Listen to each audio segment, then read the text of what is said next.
Welcome to Gujarat's Lawn Tennis TV, Jay sir. I'm happy to introduce Jay Soni, the tennis coach at Altevol Waske University, Ahmedabad.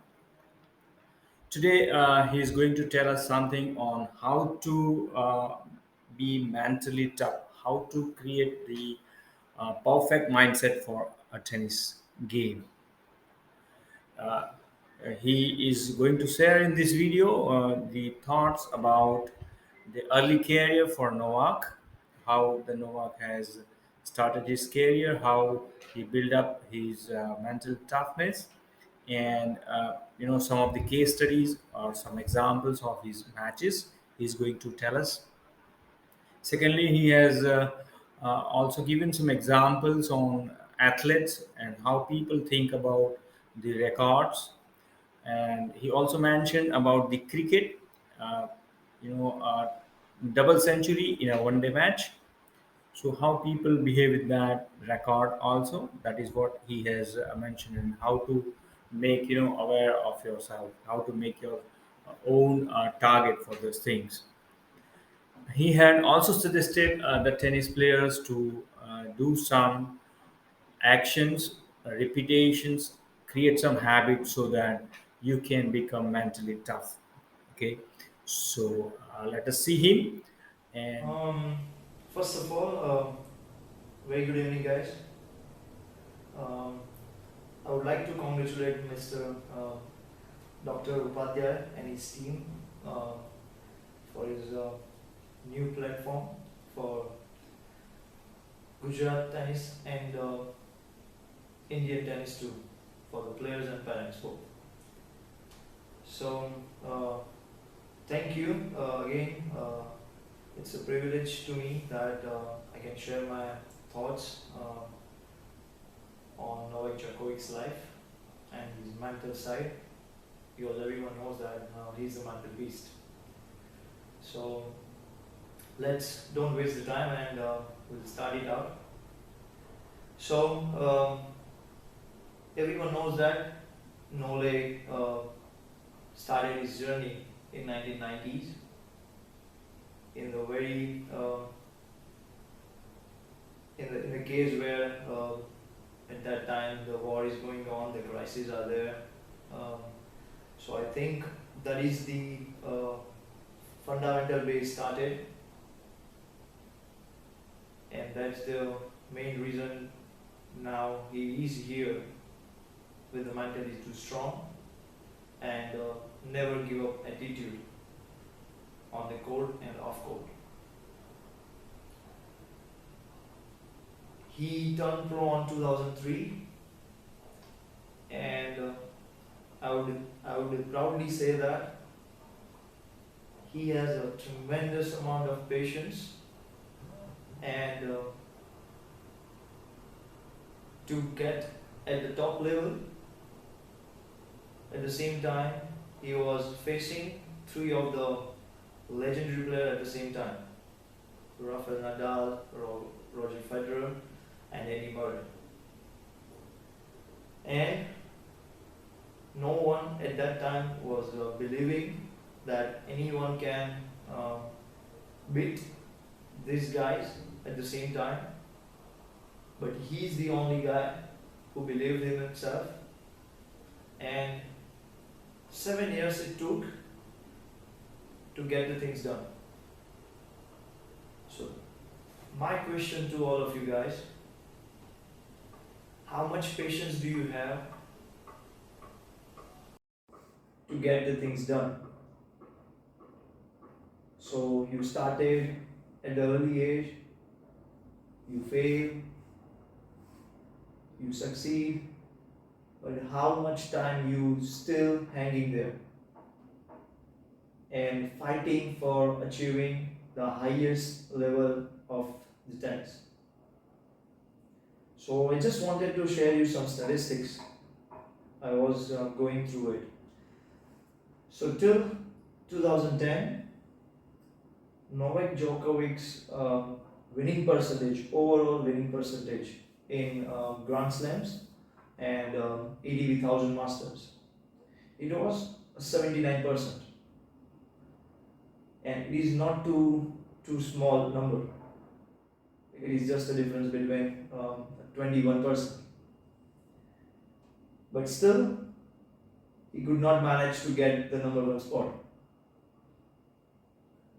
After 2010, the number goes high till 90% now, and that 11% gap, that is the difference he showed for the betterment of the tennis and his goal towards to achieve the world number one.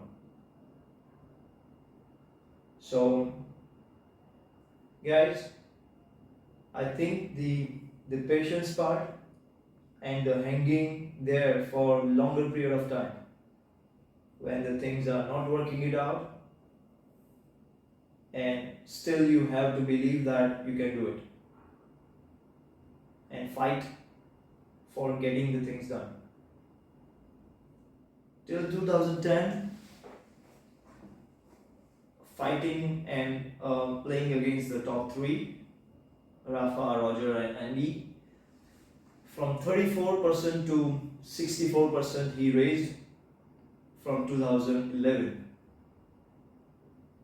So you can just measure it out how difficult it was to lose again and again for 3 to 4 or 5 years in a row and not winning at a level.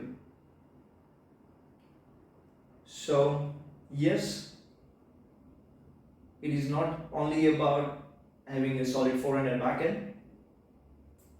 At one time, everyone has the same capability of hitting the forehand, backhand, serve, volleys, everything. They know all the strokes. But having a clarity with the mind and the belief that he shows on court and off court, that matters, and that took him to be a great player. Just wanted to share you one thing. He rightly mentioned in his book Serve to Win. Serve to Win it. So he said the thoughts not going to be stopped when in the pressure situation at any level you are playing, the pressure level will be remain same. Maybe at the highest level it goes up, but the pressure will remain same for every player or any field that you are in. And thoughts will coming out and go. You cannot stop them 100%, but what you can do, and what he said in his book, that let them come. It is going to be difficult to handle them, but don't do it. Just let them come and go, and just stay in the moment. He mentioned the one example that he faced during that time. In 2014, Wimbledon final against Roger Federer, and the fifth set, 3-all, 340 down on serve. What do you think, guys? How much pressure that was? And he told the press after the match, same words, that it is the same thought that you are guys are having. It is the same thought for me as well. So much nervousness, so much sweating on the hand, feeling everything live. But yes, at that time, he mentioned that he could control his thoughts. Controlling the thoughts, that does not mean that you can stop them. You cannot. But just let them come and go, and focusing on the time where you are playing. And how you can do that is a very simple way to see. Just feel the breath tap the ball and hear the sound and tell yourself that this is the present moment, and like just focusing on the plan that I would like to play with it. And I think in that final it worked it out. The plan he was looking for, it was executed precisely. By 30-40 down, fifth set, 3-all, it is very difficult to play against the thousands of people watching at the ground and tons of people watching on TV. You have pressure of your fans, your sponsors, your coaches, your friends, your relatives, but still, that is on one side, and what you do at that particular time, that is matter.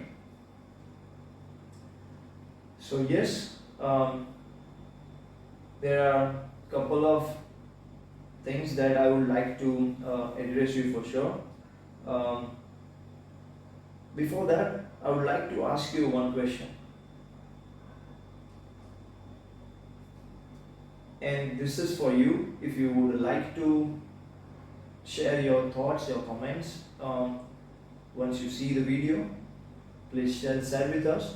We would love to help you out if you need it.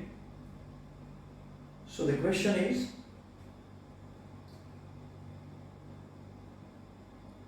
how badly do you need that thing? Just ask yourself once.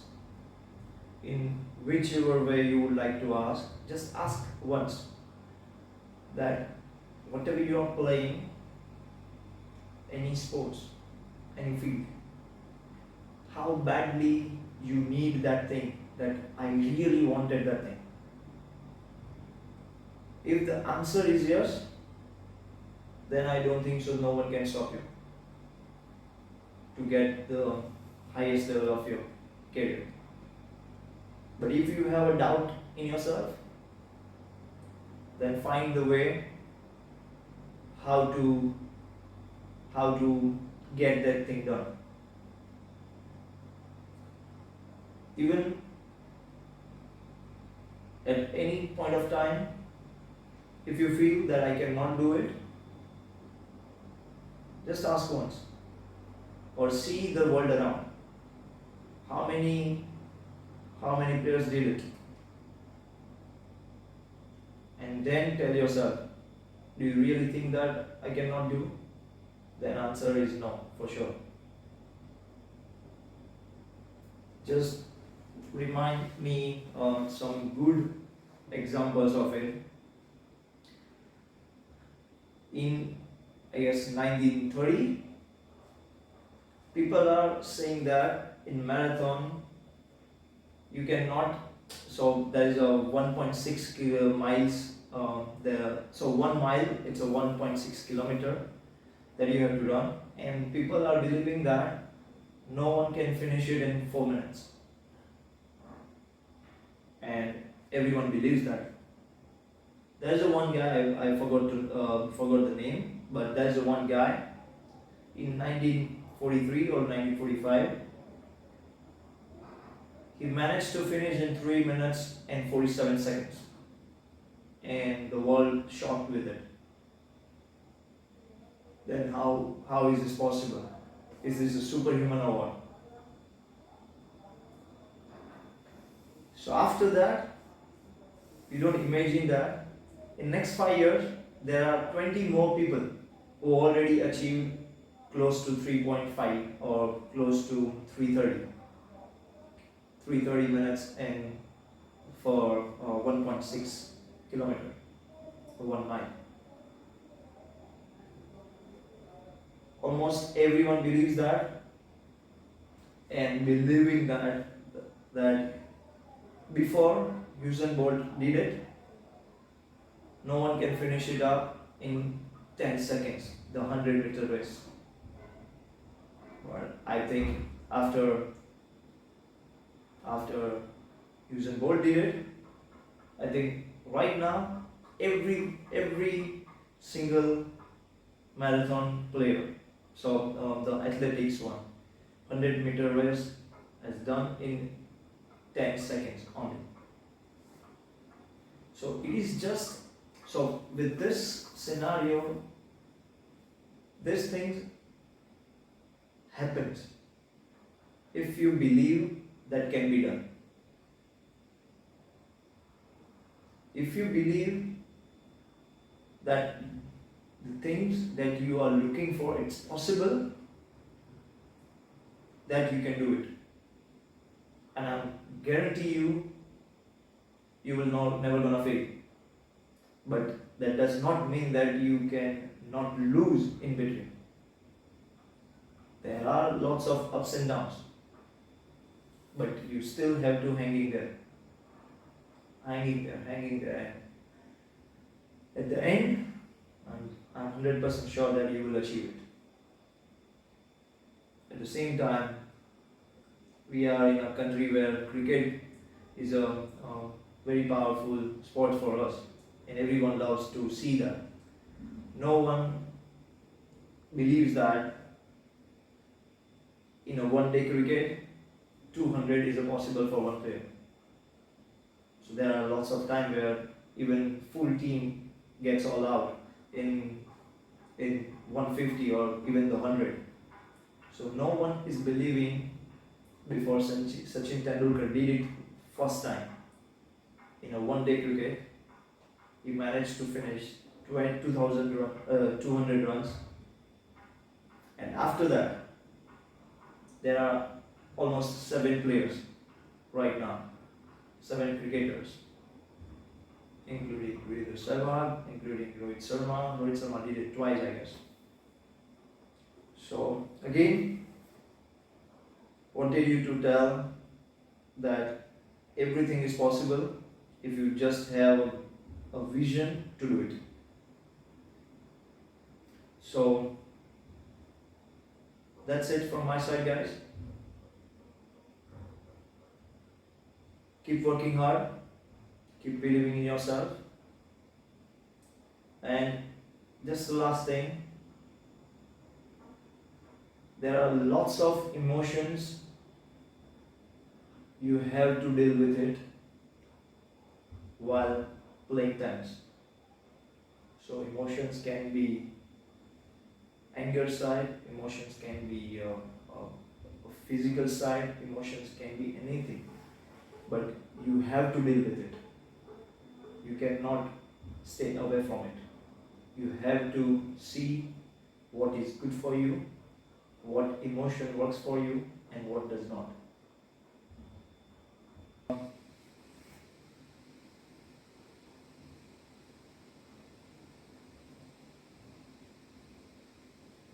In 2010, so it took 7 years to become a world number 1 for Novak. So he changed all the way around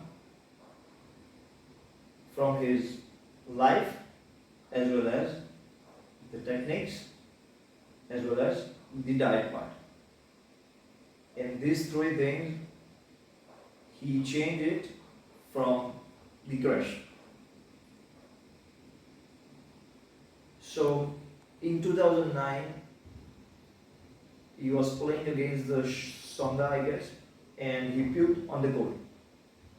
And he felt it out that after the match, he has to change something. And from there, he started his new way of thinking, a new way to do it about his diet. And everyone loves that part. In 2010, he changed his techniques, and especially for the serves. So, my question to you guys, what do you think after playing and competing against the top players for a longer period of time? Do you think that you are capable enough for the changes that is needed? So changing of the diet, changing of the lifestyle, changing of the serve techniques. It is difficult. But that is the character he showed up. And that's why I guess he did it. Novak rightly said, and he told lots of time that he spent 15 minutes of mindfulness. Does not matter how he feels, but he has to do it. And it is as important as your physical training or your tennis sessions. 15 minutes every day. He was and he is working it out. And that is the reason why he was turned towards the spiritual path of tennis. And uh, that is the message I would like to pass you guys, that spend some time with you for yourself to get to know yourself better, that it is possible to get better with the mental part. You have to spend some time for yourself. I think if you can check it out, any sport at the highest level, it is required. 100% required. At the highest level, everyone remains same. With the skills level I'm talking about. But there is a difference between the mindset, and that's why the legendary player becomes the top and the others are just remain skillful or just a talented player.